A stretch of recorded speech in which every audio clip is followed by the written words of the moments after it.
My point is that our view of domestic violence is wrong in 3 ways.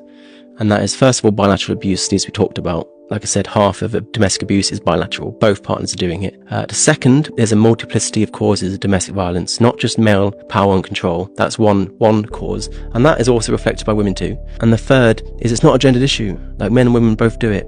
What else is missing from the relational aggression standpoint? What's missing around the discussion to do with domestic violence? Suicides in general, as a result of domestic violence, needs to be talked about. Big time. The constant bombardment and pressure of psychological abuse by both men and women is horrific and not discussed. Again, everyone talks about domestic homicide. It's mostly talked about, pretty much exclusively talked about as men doing it to women. And it is mostly men doing it to women. About 77% of domestic homicides are men killing women.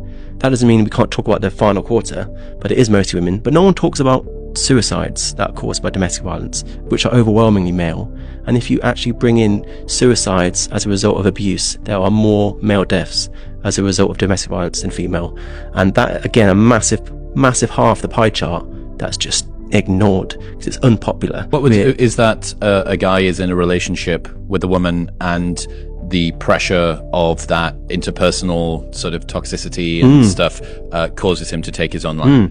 And more so, like abuse by proxy, using children, taking children away, using the court system to destroy a man's life. Parental alienation, for example, is when one parent turns the child against the other parent. So you're basically telling your child that your dad's deadbeat or your mum's a piece of shit, and like over time you basically turn the child against the parent. That's parental alienation. No one talks about that, and that is abuse, and that can and does lead to suicides. We need to have a much higher resolution discussion around domestic violence that isn't just this trope of male violence, because that is just a small wedge of the problem. We by no means talk about violence against women in enough detail, and every crime and death is heartbreaking and deserving of attention, but we just need to talk about when it happens to men. It's not about pointing fingers, it's about breaking the cycle of violence, because violence is reciprocal and generational, and it's passed down through families from childhood.